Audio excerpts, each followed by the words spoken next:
आप देख रहे हैं सी न्यूज भारत और मैं हूं आपके साथ अंजलि शुक्ला। वक्त हो गया है न्यूज बुलेटिन का। इस बुलेटिन में बात होगी अकोला की, जहां अकोला जिला परिषद में महाराष्ट्र दिवस हर्षोल्लास के साथ संपन्न हुआ। आगे बात करेंगे बड़ौदा की, जहां वगोडिया तालुका के अलवा गांव में सर्व ज्ञाति सम्मेलन समूह लग्न का आयोजन हुआ। साथ ही चर्चा होगी बरहे की, जहां अव्यवस्था और अधूरी योजनाओं की भेंट चढ़ा एशिया का सबसे बड़ा जंक्शन। ऐसी तमाम खबरों पर विस्तार से करेंगे चर्चा। महाराष्ट्र राज्य स्थापना दिवस के अवसर पर अकोला जिला परिषद मुख्यालय में आज महाराष्ट्र दिवस समारोह हर्षोल्लास, अनुशासन और देशभक्ति के वातावरण में संपन्न हुआ। इस अवसर पर जिला परिषद प्रशासक एवं मुख्य कार्यकारी अधिकारी अनीता मेश्राम के शुभ हस्ते सुबह ठीक 7 बजे ध्वजारोहण किया गया। ध्वजारोहण के बाद उपस्थित अधिकारियों और कर्मचारियों ने राष्ट्रगान एवं महाराष्ट्र राज्य गीत का सामूहिक गायन किया, जिससे पूरे परिसर देशभक्ति की भावना से गूंज उठा। महाराष्ट्र दिवस के इस अवसर पर जिला परिषद द्वारा तंबाकू मुक्त अकोला अभियान के तहत एक महत्वपूर्ण पहल की गई। सभी अधिकारियों एवं कर्मचारियों ने तंबाकू सेवन से दूर रहने और समाज में जन जागृति फैलाने की सामूहिक शपथ ली। इस कार्यक्रम में अतिरिक्त मुख्य कार्यकारिणी अधिकारी, विभिन्न विभागों में उप मुख्य कार्यकारी अधिकारी, कार्यकारी अभियंता, स्वास्थ्य एवं शिक्षा विभाग के अधिकारी, कर्मचारी तथा अन्य गणमान्य लोग उपस्थित रहे। अकोला से सी न्यूज संवाददाता प्रवीण वाहुरवाग की रिपोर्ट। वडोदरा जिले के वघोटिया तालुका के अलवा गांव में भव्य सर्व ज्ञाति समूह लग्न का आयोजन किया गया। आयोजन वघोटिया तालुका क्षेत्रीय समाज सेवा द्वारा कृष्णा फार्म अलवा गांव में संपन्न हुआ, जिसमें कुल 151 जोड़ों का सामूहिक विवाह कराया गया। इस अवसर पर 151 नवविवाहित जोड़े नए जीवन की शुरुआत के लिए वैवाहिक बंधन में बंधे।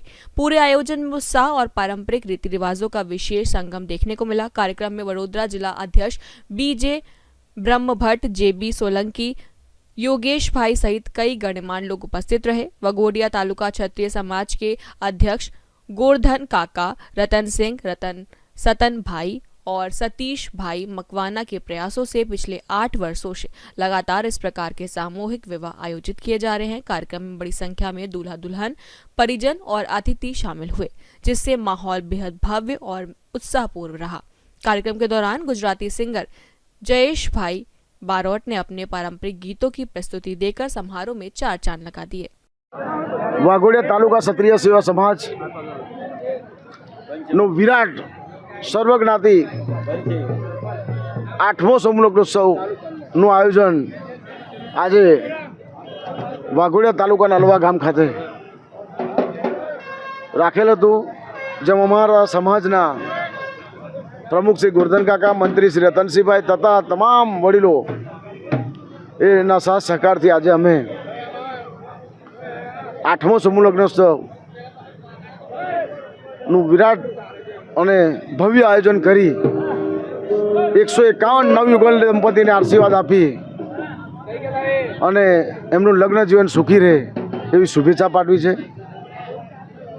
માતાજીને પ્રાર્થના કરીએ કે અમે વર્ષો વરસ આ રીતે વાઘોડિયા તાલુકા ક્ષત્રિય સેવા સમાજ આ રીતે 151 નહીં પણ એનાથી પણ વધારે દીકરા દીકરીઓના લગ્ન કરાવે એવી માતાજીને પ્રાર્થના। સતત વાઘોડિયા તાલુકા સેવા ક્ષત્રિય સેવા સમાજ છેલ્લા 30 વર્ષથી ખાલી ક્ષત્રિય સેવા સમાજનું જ આયોજન કરતો હતો, પણ છેલ્લા 8 વર્ષથી સર્વજ્ઞાતિ સમૂહ લગ્નોનું આયોજન કરે છે। વર્ષો વર્ષ 151 દીકરીઓના લગ્ન અમે કરતા રહ્યા છે અને માતાજી જ્યાં સુધી અમને आशीर्वाद आपे ત્યાં સુધી અમે કરતા રહીશું। वडोदरा से सी न्यूज संवाददाता हुसैन मंसूरी की रिपोर्ट। पूरब से पश्चिम और उत्तर से दक्षिण को जोड़ने वाली एशिया का महत्वपूर्ण संगम स्थल बरहई चौक इन दिनों अवस्था और NHI की सुस्ती के कारण नरक बन चुका है। NH 19 और NH 31 का केंद्र होने के कारण यहां से भारी वाहनों का दबाव निरंतर बनता जा रहा है, और लेकिन स्थानीय अतिक्रमण और निर्माण कार्यों में देरी ने आम जनजीवन को पटरी से उतार दिया है। स्थानीय नागरिकों और यात्रियों का कहना है कि बरहई गोलंबर के चारों ओर दुकानदारों और ठेले वालों का कब्जा हो गया है। गोलंबर के भीतर तक दुकानें सजने और ग्राहकों द्वारा सड़क पर ही मोटरसाइकिल खड़े करने से स्थिति भयावह हो गई है। हालत यह है कि आपातकालीन स्थिति में एम्बुलेंस को भी रास्ता नहीं मिल पाता है, जिससे मरीजों की जान पर बनाती है। भारी भरकम ट्रेलर जब गोलंबर पर मुड़ने की कोशिश करते हैं तो जगह न होने के कारण चारों दिशाओं की सड़कें जाम हो जाती हैं। लापरवाही का आलम यह है कि इन दिनों सड़कों पर अब तक कई लोग अपनी जान गंवा चुके हैं, लेकिन NHAI के अधिकारी और स्थानीय जनप्रतिनिधि कुंभकर्णी नींद से सोए हैं। जनता का स्पष्ट कहना है कि यदि चौक के पूरे क्षेत्र में अतिक्रमण मुक्त कराया जाए और अधूरे पड़े ब्रिज का निर्माण युद्ध स्तर पर पूरा हो तो इसी महाजाम से निजात मिल सकता है। हजारीबाग से सी न्यूज संवाददाता राहुल राणा की रिपोर्ट। बारां जिले के चराना स्थित रामतलाई बालाजी धाम में पंचकुंडीय श्री राम महायज्ञ का भव्य आयोजन किया गया, जो इन दिनों आस्था का प्रमुख केंद्र बना हुआ है। 3 मई को शीतला माता मंदिर के लोकार्पण के अवसर पर यहां श्रद्धालुओं के जुटने की संभावना है, जिससे भक्ति और अध्यात्म का बड़ा संगम देखने को मिलेगा। इस आयोजन में शिक्षा मंत्री मदन दिलावर, विधायक राधेश्याम बैरवा, डॉक्टर ललित मीणा सहित कई जनप्रतिनिधियों और देश भर से साधु संतों की शामिल होने की जानकारी है। रामतलाई धाम की धार्मिक महत्ता और आयोजन के चलते पूरा क्षेत्र भक्तिमय वातावरण से डूबा हुआ है। मंदिर हमने नया मंदिर बनाया था। मंदिर तो हमारा 500 वर्षों पूर्व मंदिर है, लेकिन छोटा सा मंदिर था। इसको अभी हमने पूरे गांव वालों ने मिलकर जन सहयोग से इसको भव्य मंदिर बनाया है। इसका लोकार्पण समारोह है, जिसमें लोकार्पण में इसका डोरा हम कहते हैं, जिसका डोरा है जो 5 तारीख 3 मई को होगा। और इसमें हमारे राजस्थान के शिक्षा मंत्री, पंचायत राज मंत्री मदन दिलावर जी आएंगे। क्षेत्र के विधायक जो महाराष्ट्र के राधेश्याम जी बैरवा हैं, ललित जी मीणा हैं किशनगंज साहबाद के, उप जिला प्रमुख हमारे चित्रलाल जी मेघवाल हैं, और अनेक तरह की यहाँ संत जो है हमारे महामंडलेश्वर वृंदावन से रामसूरदास जी ब्रह्मचारी हैं, हमारे क्षेत्र के संत जो रोजी नागर हैं, हमारे क्षेत्र के निरंजन दास जी अवधूत हैं, और ऐसे कई सारे संत क्षेत्र के संत आएंगे। उन संतों के सानिध्य में इसका लोकार्पण होगा, डोरा होगा। काफ़ी संख्या में आएंगे क्षेत्र के लोग संख्या में, तो 50,000 से 1 लाख तक के लोगों के जुटने की संभावना है, ताकि प्रसाद वितरण हो गया। इस कार्यक्रम के माध्यम से किस तरह का संदेश आमजन को आप देना चाह रहे हैं? इस कार्यक्रम के माध्यम से रामतलाई बालाजी धाम रामतलाई जो हमें 2007 में यहाँ पर संत समागम हुआ था, उसमें एक संतों ने इस रामतलाई में शाही स्नान किया था, जो एक यूनिक कार्यक्रम था। भारतवर्ष में पहला गांव है जिसमें शाही स्नान हुआ था। कुंभ के अलावा कहीं भी शाही स्नान नहीं होता। ये रामतलाई का हम भाग्यशाली है कि रामतलाई में हमारा सभी संतों ने, भारतवर्ष के पूरे संतों ने यहाँ पर आकर इसमें शाही स्नान किया। 7 नदियों का जल प्रवाहित करके हमने इस रामतलाई को तीर्थ स्थान बनाया है, और लगातार उसके बाद से ही यहाँ पर लोग स्नान करते हैं। समय समय पर जब भी अवसर आता है, धार्मिक अवसर आता है, त्यौहार आता है, तो यहाँ पर आकर और उसमें पूजा पाठ करके और स्नान करते हैं। बारां से सी न्यूज संवाददाता पंकज राठौर की रिपोर्ट।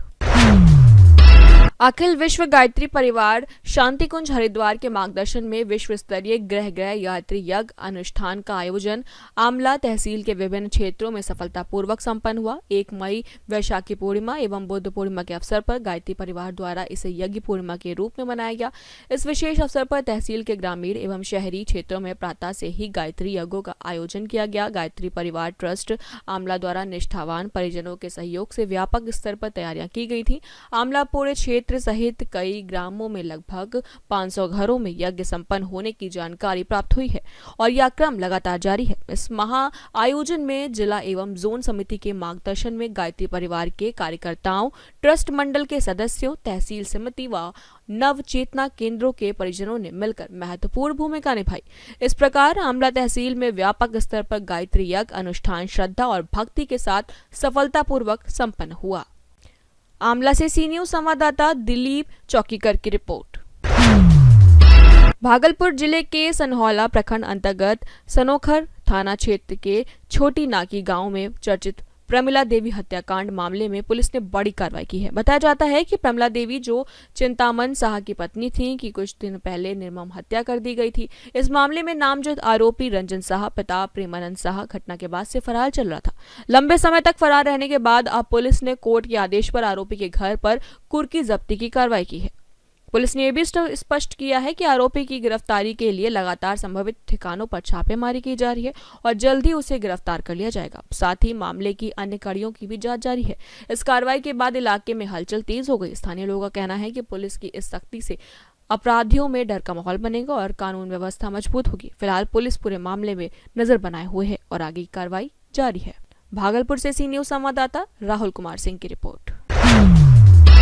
मध्य प्रदेश के पन्ना जिले में वन विभाग की टीम पर हमले और लूट के मामले में अब तक राजनीतिक गलियारा गर्म कर दिया है। धर्मपुर रेंज में अवैध उत्खनन रोकने गए वन कर्मियों के साथ हाथापाई और ट्रैक्टर लूटने के आरोपों में घिरे पूर्व विधानसभा प्रत्याशी और कांग्रेस नेता भरत मिलन पांडे की पुलिस ने जबलपुर में हिरासत में लिया है। हालांकि भरत मिलन पांडे इसे राजनीतिक षड्यंत्र बता रहे हैं। बता दें कि घटना 23 अप्रैल 2026 की है, जब पिस्टा बीट में अवैध पत्थर उत्खनन की सूचना पर वन पाल महीप कुमार रावत की टीम कार्रवाई करने पहुंची थी। आरोप है कि पत्थर माफिया लखनलाल पांडे और उसके साथियों ने टीम पर हमला कर दिया।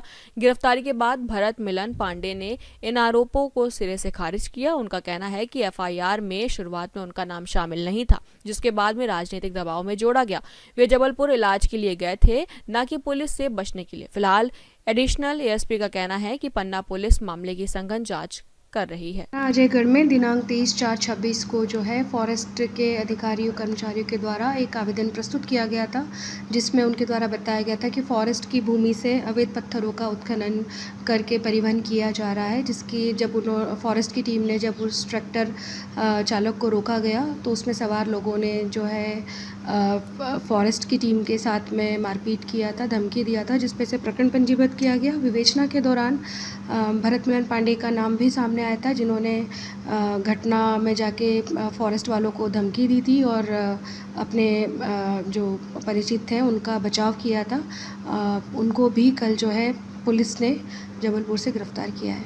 अभी मैम इस मामले में कितने लोग गिरफ्तार हुए?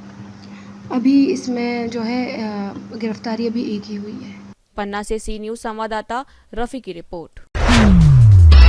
सक्ती जिले के जैजेपुर जनपद पंचायत अंतर्गत ग्राम पंचायत नंदेली में ऑनलाइन और ऑफलाइन ठग गिरोह सक्रिय होने का मामला सामने आया है। आरोप है कि गिरोह ग्रामीणों को पहले चिन्हित करता था और फिर उन्हें झांसे में लेकर उनके बैंक खातों से रकम उड़ा लेता था। जानकारी के अनुसार गिरोह के सदस्य यह पता लगाते हैं कि गांव में कौन लोग ऑनलाइन लेन देन की जानकारी कम रखते हैं, फिर उन्हीं को निशाना बनाते हैं। इसके बाद फिंगरप्रिंट और आई स्कैन के जरिए उनके खाते से पैसे निकाल लिए जाते हैं। इसी तरह का मामला नंदेली गाँव से सामने आया, जहाँ लकेश्वरी यादव के बैंक के खाते से करीब 55,000 रुपए की धोखाधड़ी कर ली गई। आरोप है कि गांव के ही गोपाल दास वैष्णव ने अपने साथियों के साथ मिलकर लकेश्वरी यादव के अपने घर पे बुलाया और उन्हें बताया कि प्रधानमंत्री आवास योजना के पैसे निकलवाने हैं। इसी बहाने अंगूठा और कई आई स्कैन कराया गया। बाद में जांच करने पर पता चला कि आरोपियों ने उसी दौरान बिना जानकारी दिए उनके नाम से खाता खोलकर मोबाइल नंबर लिंक कर लिया और डीबीटी के माध्यम से पूरी राशि अपने खाते में ट्रांसफर कर ली। इस पूरे मामले की लिखित शिकायत जैजेपुर थाने में दर्ज कराई गई है। वहीं पीड़िता का आरोप है कि शिकायत के बाद अब आरोपी पक्ष की ओर से दबाव बनाया जा रहा है और मामला वापस ले ले। नाम लकेश्वरी। का घटना घटे तुम्हारे संग? मोर संग घटना का वो आवारी से बुलाए तो मैं गे रहे हैं गोपाल तो एक मोर दमान था गेरी से लेके राशन कार्ड और आधार कार्ड ला वो दिन कछु नहीं बताइस वही छा गे रही से था। फिर मोला बोलाई, फिर बाद में बोलाई तब मैं गए तो फोन करके बोलाई से आवा तुम्हारे सास ला भेजा तो यहाँ साहब आहे कके तो मैं गए हैं तब मोर अंगूठा ली से तो अंगूठा में आइस नहीं तहाँ हाथ धो ऐसे और तहाँ ले कौन दिन अंगूठा आई धनी आई तहाँ मोर आँखी ला मिटकी मारे बा कहीं से तहाँ तेकर ले का हुई तहाँ ले कही से कि हो गई भाई के जावा कहीं से। हाँ पाए वही चेक करे हैं ता तो कैसे हो गए तुम्हारे खाता से पैसा? अब वो अब मैं का जाना कैसे हो गए तेला कौन हर ले गए का करे तेला का वो के करे तेला शिकायत करे है काय? हाँ का शिकायत करे है? मोर पैसा घूम गए है काके कौन खादा रहे काके काकर नाम से शिकायत करे है? मैं बाबा के नाम से करे हैं वही लगे गोपाल है। मैं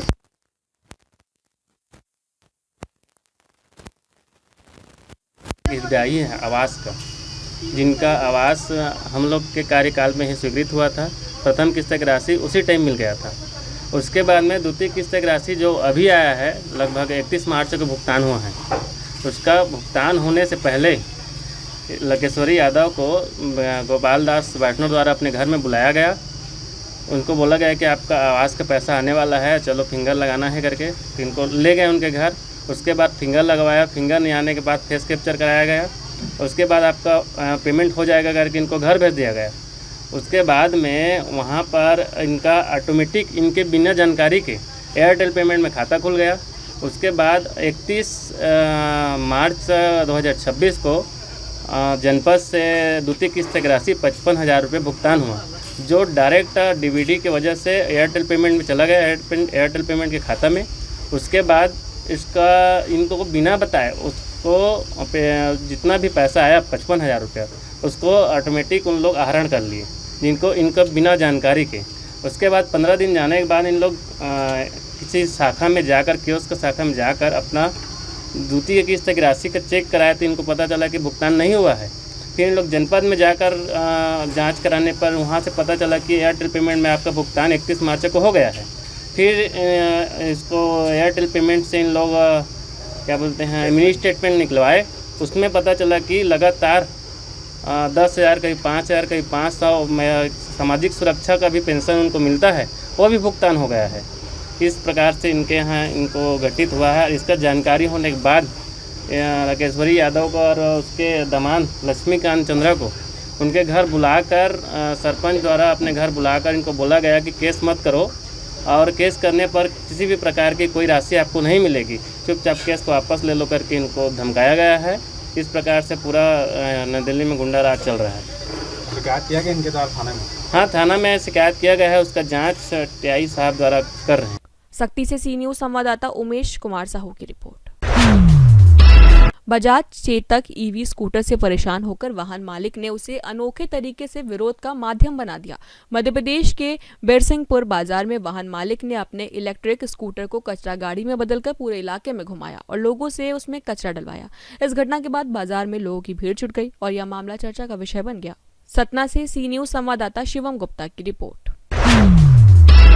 मध्य प्रदेश के सतना में शराब दुकान खोलने को लेकर बड़ा विवाद खड़ा हो गया। शराब ठेकेदार अमित शर्मा ने जिम्मेदार अधिकारियों और कुछ लोगों पर गंभीर आरोप लगाए हैं। ठेकेदार का कहना है कि आबकारी विभाग के संरक्षण में अवैध पैकारी करने वाले के इशारे पर उनकी दुकान को बार बार रोका जा रहा है। ठेकेदार ने इस पूरे मामले के लिए जिला आबकारी अधिकारी विभा मरकाम और एसडीएम राहुल सिलाडिया को जिम्मेदार ठहराया है। उनका आरोप है कि इसके पीछे अवैध पैकारी करने वाले लोग सक्रिय हैं जो दुकान खोलने नहीं दे रहे हैं। वहीं स्थानीय लोग टेंट लगाकर शराब दुकान का विरोध कर रहे हैं और आबकारी विभाग के खिलाफ नारेबाजी भी कर रहे हैं। इस दौरान ठेकेदार अमित शर्मा और आबकारी विभाग की टीम मौके पर मौजूद रही। फिलहाल स्थिति तनावपूर्ण बनी हुई है और यह सवाल बना हुआ है कि नई बस्ती के अंदर शराब दुकान खुलेगी या बाहर।